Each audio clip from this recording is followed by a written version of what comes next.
நாட்டையே உலுக்கிட்டு இருக்கிற ஒரு விஷயம். ஆனா அந்த மாநிலத்துல மட்டும் எந்த மீடியாவும் இதை பத்தி பேசாதது ஏன்? தர்மசாலாவில் கருமம் பண்ணிவிட்டு தருமம் செய்கிறார். 17 வயது குழந்தையை பாலியல் ரீதியாக அனுபவித்துவிட்டு படுகொலை செய்தார். ஆயிரக்கணக்கான பெண்களுடைய எலும்புக்கூடுகளை கண்டுபிடிக்கிற நேத்ராவதி யாரு?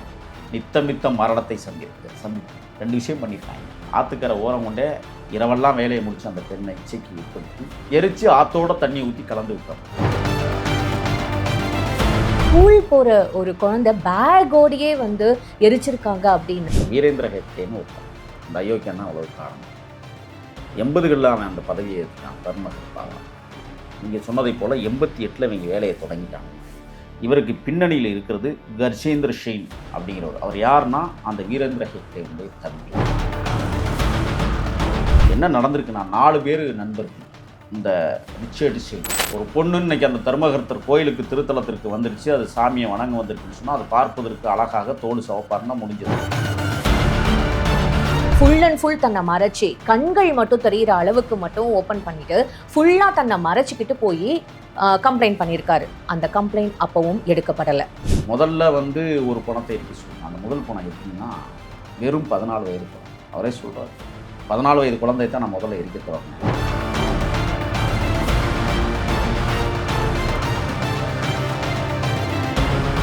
இதை ஏன் கற்பழிச்சதை ஏன் எரிக்கிறான்னா தடயம் இல்லாமல் அழிப்பது. வறுமை கோட்டுக்கு கீழே வந்த பெண்கள் அந்த கோயிலில் போய் ஏதாவது பிச்சை எடுத்தாவது மாந்துருவோம்னு வந்த பிள்ளைகளை கொன்னுட்டு புதைச்சிடுறது, கணக்கு காட்டுவது. நாங்கள் தர்மம் செய்கிறோம், தர்மதான் இல்லையா பெட்ரோல் ஊற்றி கொளுத்தி சாம்பலாக்கி ஆற்றுல கலந்து விட்டார். இதெல்லாம் சாதாரண விஷயம்னு நீங்கள் கேட்பீங்க. மனிதநேயமற்றவர்கள் தான் இதை செய்ய முடியும். அரக்கர்கள், கொடூரக்காரர். சார், இது ஒருத்தர் 2 பேர் கண்டிப்பாக ஈடுபட்டிருக்க முடியாதுல்ல சார்? நிச்சயமா இது ஒரு அதான் சொல்கிறேன். இப்போ அந்த கல்லூரி ஒன்று நடத்துகிறாங்களா, இந்த கல்லூரியில் எத்தனை பெண்கள் காணாமல் போனார்கள்?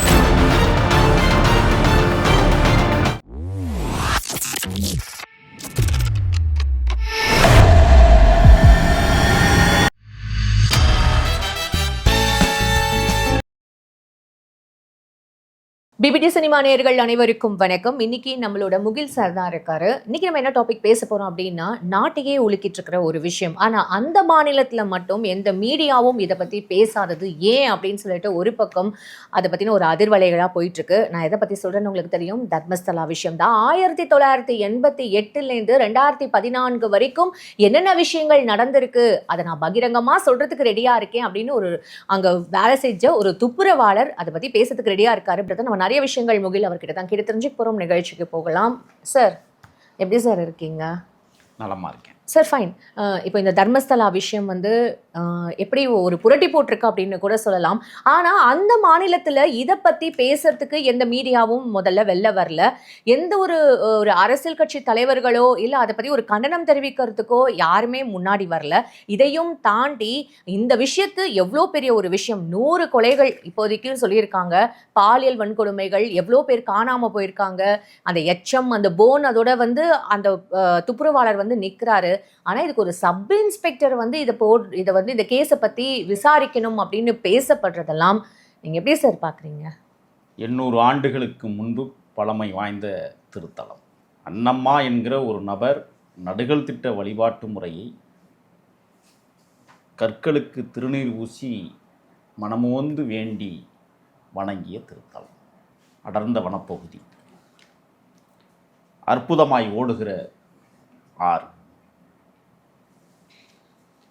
கேரள மாநிலம் அருகே இருக்கிற எல்லை பகுதியில் அமைந்திருக்கிற தட்சண கன்னடா மாவட்டத்தினுடைய எல்லை பகுதியில் வீறு கொண்டு எழுந்திருக்கிற இந்த திரு என்ன பேசுறதுன்னே தெரியும். தமிழீழ பகுதியில் செம்மணி புதைகுலுக்கில் சிங்கள இனவெறியர்களால் தோண்டி எடுக்கப்படுகிற ஒவ்வொரு எலும்பு கூடுகளும் நம்மை நிலைகுலைய வைத்திருக்கிற இந்த நேரத்தில் தர்மசாலாவில் கருமம் பண்ணிவிட்டு தருமம் செய்கிறார்கள் பிணத்துகளை. 17 வயது குழந்தையை பாலியல் ரீதியாக அனுபவித்துவிட்டு படுகொலை செய்திருக்கிறார்கள். 70% பெண்கள் பார்ப்பனிய பெண்கள் என்று இன்றைக்கு புள்ளி விவரங்கள் சொல்லுங்கள். ஏன் பார்ப்பனிய பெண்கள்? ஏன் இதில் சாதியை கொண்டு வரேன்னு சொல்கிறீங்களா? இருக்கு. ஏன்னா அந்த சமூகம் உயர்ந்த நிலையில் இருந்தாலும் கூட எதிர்த்து நின்று களத்தில் மார்பை காட்டி போராடாத ஒரு சமூகம், அஞ்சுகிற ஒரு சமூகம், அதிகபட்சமாக சட்டத்தை நம்புவார்கள், காவல்துறை அலுவலகங்களில் கூட காலடி வைக்க மாட்டார்கள். மகாவீர் ஜெயின் அந்த காலகட்டங்களில் அன்னப்பா தொடங்கிய அந்த திருத்தலம், இடையில பாகுபலிலாம் வருது இந்த ஊருக்குள்ள. நம்ம ஊர்களில் காளியாத்தா மாரியாத்தா பேசுகிறோமே, அங்கே காளீஸ்வரி பேசுகிறார். சிவனடியார் திருத்தலத்திற்கு கீழே காளீஸ்வரி தர்மசாலா. வளைந்து ஓடுகிற அற்புத நதிக்கரையின் ஓரத்தில் ஆயிரக்கணக்கான பெண்களுடைய எலும்புக்கூடுகளை கண்டுபிடிக்கிற நேத்ராவதி யாரு? நித்தம் நித்தம் மரணத்தை சந்தித்திருக்கிறது. 2 விஷயம் பண்ணியிருக்காங்க. ஆற்றுக்கரை ஓரம் கொண்டே இரவெல்லாம் வேலையை முடித்து அந்த பெண்ணை இச்சைக்கு உட்படுத்தி எரித்து ஆற்றோட தண்ணி ஊற்றி கலந்து விட்டுறது. இல்லைன்னா ஆற்று ஓரத்தில் ஆழமாக புதைச்சிடுறது. அரிச்சிட்டு போகிற தண்ணியில் உடலையும் எலும்பையும் அரிச்சிட்டு போகுது. சார், எனக்கு ஒரு சந்தேகம் என்னன்னா, இது 1988 அந்த அந்த அந்த டைம்லேருந்து நடந்திருக்கு அப்படின்னா, இது எப்படி சார் இவ்வளோ வருஷங்கள் அது வெளியில வராமல் இருந்திருக்கும்? அவ்வளோ தூரம் பவர்ஃபுல்லாக யார் இருந்திருப்பாங்க இதுக்கு பின்னாடி? நல்ல கேள்வி. எல்லா அரசியல் பொறுக்கிகளும் இருந்திருக்காங்க. அதில் இப்போ முக்கியமாக பாரதிய ஜனதா கட்சியை சேர்ந்த ஒரு நாடாளுமன்ற உறுப்பினர் இதில் இருக்கிறார். விழாவாரியாக நான் சொல்லணும்னு நினைக்கிறேன். நீங்கள் சொன்னீங்க 1988 தர்மகர்த்தாவாக அந்த திருத்தலத்தினுடைய நேத்ராவதி நதிக்கரையில் அந்த மஞ்சுநாத் திருத்தலம் 1980 ஒருத்தர் பொறுப்பேற்றிருக்கார். அவர் தான் இன்னைக்கு பிஜேபியினுடைய நாடாளுமன்ற உறுப்பினர். இதில் என்ன ஒரு செய்தினா, 426 பேர் படுகொலை செய்யப்பட்டதாக 2014 வரைக்கும் தகவல். 2014 இந்த 11 வருடங்கள் என்ன நடந்திருக்கிறது என்பதை புள்ளி விவரங்கள் இன்னும் வெளியில வரல. 426 படுகொலைகள் குறிப்பாக பெண்கள் மட்டுமே. அதில் 70% பெண்கள், பார்ப்பனிய பெண்கள். இன்னொரு விஷயம் என்னன்னா, ஸ்கூல் போற ஒரு குழந்தை பேக்கோடையே எரிச்சிருக்காங்க அப்படின்னா, அப்ப என்ன மாதிரியான ஒரு அந்த புத்தி சார்? வீரேந்திர ஹெக்டேன்னு ஒருத்தன், அந்த அயோக்கியம் தான் அவ்வளவு காரணம். 80களில் அவன் அந்த பதவியை ஏற்றுக்கான், தர்மகர்த்தாவான். நீங்கள் சொன்னதை போல் 88 இவங்க வேலையை தொடங்கிட்டானுங்க. இவருக்கு பின்னணியில் இருக்கிறது கர்ஜேந்திர ஷெயின் அப்படிங்கிறவர். அவர் யாருன்னா, அந்த வீரேந்திர ஹெக்டேனுடைய தம்பி. அவனுடைய மகன் ரிச்சர்ட் ஷெயின்கிறவன் தான். அவங்க வீட்டில் பெண்கள்லாம் இல்லையா சார்? இல்லை, எருமைக்கு பிறந்தவர்கள். அதை கூட நான் அவமரியாதையாக சொல்கிறேன், தப்புன்னு நினைக்கிறேன். என்ன நடந்திருக்குன்னா, 4 பேர் நண்பர்கள் இந்த ரிச்சர்ட் ஷெயினுக்கு. ஒரு பொண்ணு இன்னைக்கு அந்த தர்மகர்த்தர் கோயிலுக்கு திருத்தலத்திற்கு வந்துருச்சு, அது சாமியை வணங்க வந்திருக்குன்னு சொன்னால், அது பார்ப்பதற்கு அழகாக தோடு சவப்பாக இருந்தால் முடிஞ்சது. தூக்கிட்டு வந்துருக்கு படுக்கைக்கு. வர மறுத்த கொன்று. இதுதான் இங்கே நடக்கும். அதனால தான் 426 படுகொலைகள். இன்னும் கணக்கில் அடங்கா படுகொலைகள் இனிமே தான் கணக்கிட போகிறாங்க. இன்னும் 11 வருஷம் இங்கிட்டு அந்த பக்கம் நீங்கள் சொன்னீங்களே 80லேருந்து 88 அந்த 8 ஆண்டுகளில் என்ன நடந்துச்சுங்கிறது. இதில் ஒரு விகிதத்தில் வீரேந்திர ஹெக்டே என்ன செய்வார்னா, திருத்தலத்துக்குள்ள அன்னதானம் போடுறது. அவர்களுக்கு மிகப்பெரிய பொறியியல் கல்லூரி இருக்குது, மருத்துவக் கல்லூரி இருக்குது. நீங்கள் ஃப்ரீ கேஜியில் போய் சேர்ந்தீங்கன்னா என்ன பட்டய படிப்பு படிக்கணுமோ எல்லாத்தையும் படிச்சுட்டு வெளியில் வர்ற அளவுக்கு பல்கலைக்கழகம் இருக்குது. இதற்கு மத்திய மாநில அரசுகள் மிகப்பெரிய அங்கீகாரம் கொடுத்துருக்கு. பாரதிய ஜனதாவும் காங்கிரஸும் இவர்களை பாதுகாத்திருக்கிறது. அவன் பேசிக்குவோம், கட்சி பிஜேபி காங்கிரஸ் எதிரும் புதிருமாக இருக்கிறான். உள்ள அரசியல் என்கிற போர்வையின் வட்டத்திற்குள் ஒன்றா இருக்கிறான். சார், இப்போ இந்த ரிப்போர்ட்டர் பகிரங்கமா ஒரு விஷயம் நான் சொல்றேன் அப்படின்னு சொல்லிட்டு போலீஸை நாடி இருக்காரு. ஆனா அவர் ஃபர்ஸ்ட் டைம் போலீஸ் அப்ரோச் பண்ணும்போதே ஃபுல் அண்ட் ஃபுல் தன்னை மறைச்சி, கண்கள் மட்டும் தெரிகிற அளவுக்கு மட்டும் ஓப்பன் பண்ணிட்டு ஃபுல்லா தன்னை மறைச்சிக்கிட்டு போய் கம்ப்ளைண்ட் பண்ணியிருக்காரு. அந்த கம்ப்ளைண்ட் அப்பவும் எடுக்கப்படலை. லாயரை கூட்டிட்டு நீங்க எங்க தோண்டி அதெல்லாம் எங்க நான் புதைச்சேன்றது எனக்கு தெரியும், நீங்க வாங்க போலீஸ்கிட்ட சொல்லியிருக்காரு, நான் உங்களுக்கு அந்த இடத்த தோண்டி காட்டுறேன் அப்படின்னு சொல்லும் போதும் அந்த போலீஸ் யாருமே வரல. 1 hour கிட்ட வெயிட் பண்ணியிருக்காங்க. விசில் ஓவர்ங்கிறவர், விசில் ப்ளோயர், அவர் தான் வந்து ஒரு தாழ்த்தப்படுத்தப்பட்ட சமூகத்தை சேர்ந்தவர். துப்புரவு பணியாளரா அந்த கோவில்? துப்புரவு பணியாளர் மட்டுமல்ல, கழிவறைகளை சுத்தம் செய்து கழிவுகளை அள்ளிக்கொண்டே ஆற்றுல கொட்டினவரும் இவர் தான். கர்நாடக மாநிலத்தில் தமிழ்நாட்டை போல இல்லை, நான் அனுபவித்திருக்கேன். என்னுடைய தங்கச்சி குடகு மாவட்டத்தில் தான் இருக்கான். என் தங்கச்சி பையன் பேரே மஞ்சுநாத். இந்த சாமி பேரை தான் அவனுக்கும் வச்சுருக்காங்க. என்ன நடக்குது தெரியுமா? இந்த துப்புரவு தொழிலாளர் விஷுல் ஓவருங்கிறவர் முதல்ல வந்து ஒரு பணத்தை எரிக்க சொல்லுங்க. அந்த முதல் பணம் எப்படின்னா, வெறும் 14 வயது குழந்தை. அவரே சொல்கிறார், 14 வயது குழந்தையை தான் நான் முதல்ல எரிக்க தொடங்கினேன்.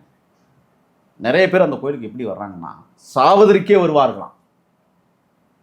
அது யார் அப்படின்னு சொன்னீங்கன்னா, அனாதைகளாக இருக்கக்கூடியவர்கள், வீட்டில் குடும்ப பாரத்தை சுமந்தவர்கள், கடலில் தவிப்பவர்கள், கணவனால் கைவிடப்பட்டவர்கள், வாழ்வதற்கே வழி இல்லாமல் வக்கற்றவர்கள் அந்த கோயிலில் போய் தன்னை மாய்த்து கொள்வதற்கு போவாங்களாம். அவங்கள என்ன பண்ணுறதுன்னா புதைச்சிடுறது. இவங்க கற்பழிக்கிறாங்க பாருங்க, அதை எரிச்சிடுறது. 2 பகுதியாக பிரிச்சிருக்காங்க. இதை ஏன் கற்பழிச்சதை ஏன் எரிக்கிறான்னா, தடயம் இல்லாமல் அழிப்பதற்கு. வறுமை கோட்டுக்கு கீழே வந்த பெண்கள் அந்த கோயிலில் போய் ஏதாவது பிச்சை எடுத்தாவது வாழ்ந்துருவோம்னு வந்த பிள்ளைகளை கொன்னுட்டு புதைச்சிடுறது, கணக்கு காட்டுவதற்காக. நாங்கள் வந்து தர்மம் செய்கிறோம், தர்மதா கஸ்தாவில். ஆனால் அவர் இந்த மாதிரி யூஸ் பண்ணி கொலை பண்ணிடுறது. முழுக்க முழுக்க கற்பழிக்க வேண்டியது, கொலை செய்ய வேண்டியது. இதற்கு எல்லா அதிகாரி மட்டத்திலும் விஷுல் ஓவர் கதவை தட்டினார். எங்கேயுமே நீதி கிடைக்கல. கடைசியாக என்ன செய்கிறார், உயர்நீதிமன்றத்தினுடைய ஒரு மூத்த வழக்கறிஞரை போய் பிடிச்சி அவர்கிட்ட சில என்னுடைய ஆதார் கார்டை தர்றேன், என்னுடைய ஓட்டு ஐடியை தர்றேன், என்னுடைய ரேஷன் கார்டை தர்றேன், நான் எடுத்த எலும்பு கூடுகளையும் தருகிறேன். சார், இப்போ அவர் எங்கள் போலீஸால் அவர் கூட்டிகிட்டு வரப்படுறாரு சார். அப்போ கூட தன்னோட உண்மையான அடையாளம் தெரியக்கூடாதுன்றதுக்காக எக்ஸ்ட்ரா வந்து பேக்கெல்லாம் பண்ணிவிட்டு, அப்புறம் கையில் எலும்பு கூட ஃபுல்லாக கவர் பண்ணிவிட்டு கண்கள் மட்டும் தெரிகிற மாதிரி தான் இப்பயும் வரார். ஒருத்தர் உண்மையை சொல்கிறதுக்கு கூட இந்த நாட்டில் அவருக்கு சேஃப்டி இல்லை அப்படின்னா அப்போ என்ன மாதிரியான ஒரு சிஸ்டம்? நம்ம இது இந்தியாவாது? அப்போ என்ன மாதிரியான ஒரு சிஸ்டம்? கேடுகட்ட நாடு சீரழிந்து போய் கிடக்கிறது கடந்த 15 ஆண்டுகளாக.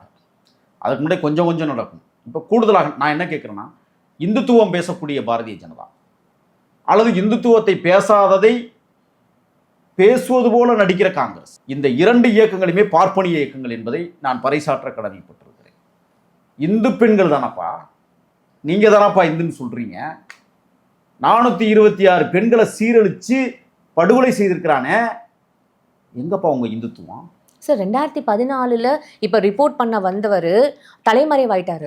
கிட்டத்தட்ட இப்போ 2025 10 வருஷம் மேலே ஆகி அவர் இப்போ வரார் அப்படின்னா, இப்போ இந்த 10 வருஷத்தில் அப்போ கணக்கில் வராத எத்தனையோ கொலைகள். அதைத்தான் நான் முதவே சொன்னேன். ஏற்கனவே நடைபெற்ற கொலைகளுக்கு என்ன நடந்திருக்குன்னா, ஆசிட்டை ஊற்றி முகத்தை செதைச்சு எரிச்சு விட்டுறது, இல்லையா பெட்ரோல் ஊற்றி கொளுத்தி சாம்பலாக்கி ஆற்றுல கலந்து விட்டுறது. இதெல்லாம் சாதாரண விஷயம்னு நீங்கள் கேட்குறீங்களா? மனிதநேயமற்றவர்கள் தான் இதை செய்ய முடியும். அரக்கர்கள், கொடூரக்காரர்கள். சார், இது ஒருத்தர் 2 பேர் கண்டிப்பாக ஈடுபட்டிருக்க முடியாதுல்ல சார்? நிச்சயமா. இது ஒரு, அதான் சொல்கிறேன். இப்போ அந்த கல்லூரி ஒன்று நடத்துகிறாங்களா, இந்த கல்லூரியில் எத்தனை பெண்கள் காணாமல் போனார்கள்? கேள்வி இருக்கா இல்லையா? ஆமாம் சார், அதுக்கு தான் இப்போது பெங்களூர்லேருந்து 60 வயசு பெண்மணி ஒருத்தவங்க வந்து கம்ப்ளைண்ட் பண்ணியிருக்காங்க. அந்த ஒரு விஷயமும் இப்போ பயங்கர வைரலாக. என் குழந்தை எலும்பு ஆகுதுன்னு காட்டுங்க, நான் இறுதி சடங்காவது நான் செஞ்சுக்கிறேன். அவங்களே 16 ஆண்டு கால போராட்டத்திற்கு பிறகு கடைசியாக வந்து இந்த அம்மா அந்த கேள்வியை கேட்குறாங்க. சார், அவங்களே அடிச்சு போட்டு கோமால இருந்திருக்கு. அவங்க இங்கே தர்மஸ்தலாவில் இருந்தவங்க எப்படி நான் பெங்களூரில் போனேன், நான் 3 வருஷம் கோமால இருந்திருக்கேன் அப்படின்னு ஒருத்தவங்க சொல்கிறாங்க அப்படின்னா, இது உண்மையாகவே. இப்போ பெல்தாங்காடி நீதிமன்றத்தில் விஷுல் ஓவர் வந்து நீங்கள் குறிப்பிட்டதை போல உடல் முழுக்க கருப்பு துணியை போர்த்தி வழக்கறிஞர்கள் படைசூழ வந்து நேரில் நீதியரசர் அவர்கள்ட்ட வந்து ஒப்புதல் வாக்குமூலம் கொடுத்துருக்கிறார். என்ன கொடுத்துருக்கிறாருன்னா, ஜூலை மாதம் 11ஆம் தேதி 2025 அன்னைக்கு ஆசராகி, இப்போ அவருக்கு பேராக இங்கே மாற்றிருக்காங்க, பீமானம் தெரியுமா? ஏன் உண்மையான பேர் வெளில வந்துன்னா திருப்பியும் பிரச்சனை. நாம் சொல்லிட்டோம், விஷுல் ஓவர்னு நம்ம சொல்லிட்டோம். இப்போ ஜூலை 16, 2025 அன்னைக்கு நேத்ராவதி ஸ்நான படித்துறையில் போலீஸ் முதலாக விசாரணையை தொடங்கியிருக்கு. எப்படி தொடங்கியிருக்கிறாங்கன்னா, இவ்வளவு பெரிய சம்பவம் நடந்திருக்கு. சாதாரண ஒரு இன்ஸ்பெக்டரை நியமிச்சிருக்காங்க. ம். அவரோட ஒரு 6 பேர் கொண்ட குழுவை சிபிஐ அதிகாரிகள்னு சொல்லிட்டு சிறப்பு புலனாய்வு பிரிவை சார் அதான் சார் ரொம்ப ஆச்சரியமா இருக்கு. நாட்டையே உலுக்கிட்டு இருக்கிற ஒரு விஷயத்த ஒரு இன்ஸ்பெக்டரை கொண்டு நீங்க எப்படி இது வந்து இது எப்படி எவ்வளவு நீங்க இல்ல. கையாளுவீங்க? இதே நீதிமன்றம் இந்த வீரேந்திர ஹெக்டேவை வந்து பத்தி பேசக்கூடாது, அவருடைய நிறுவனங்களை பற்றி அவதூறு பரப்பக்கூடாது, தர்மசாலா அவனுடைய கோவில் நிர்வாகத்தை பற்றி எந்த தவறும் பேசக்கூடாது என்று ஊடகங்களுக்கு உத்தரவிட்டிருக்கு. அதனால தான் சார் அங்க இருக்கிற மீடியாஸ் கூட இதை பத்தி ஓபன் பண்ணி பேசவே இல்லை. அப்படி இருந்துமே சில சமூக செயற்பாட்டாளர்கள் இதை பற்றி பேசியவர்கள் மீது வழக்கு தொடுக்கப்பட்டிருக்கிறது. அந்த யூடியூப் சேனல்கள் முடக்கப்பட்டிருக்கிறது. அது மட்டுமல்ல, இங்க பாருங்க, டிஜிபி பிரணவ் மொஹாண்டிங்கிறவர் தலைமையில் இப்போ 4 உயர் அதிகாரிகளை இப்போ சிபிஐ விசாரணை நேற்றுலேருந்து ஆரம்பிச்சிருக்காங்க. இவங்க என்னன்னா, ஒரு ரகசிய கவரில் விஷுல் ஓவருங்கிறவர் ரகசியமாக அந்த கவரை கொடுத்துருக்கிறாரு. அதுக்குள்ள யார் குற்றவாளிகள் என்பதையும் எழுதி கொடுத்துருக்காரு. நான் எல்லாமே பகிரங்கமா ஒப்படைக்கிறேன், ஆனா எனக்கு நீங்க வந்து எனக்கு வந்து பாதுகாப்பு கொடுக்கணும், நீங்க கொடுத்தீங்கன்னா நான் எல்லா விஷயத்தையும் சொல்றேன் அப்படின்னு ஒருத்தர் பகிரங்கமா சொல்லும் போது கூட தனஞ்சயின்னு ஒரு உயர்நீதிமன்ற வழக்கறிஞர் மூத்தவர் அவர்கிட்ட தான் இதெல்லாம் ஒப்படைக்கிறார். அவர் அது ஒரு நம்ம தமிழ்நாட்டில் பாப்பா மோகனை போல கர்நாடகத்தில் தனஞ்சய்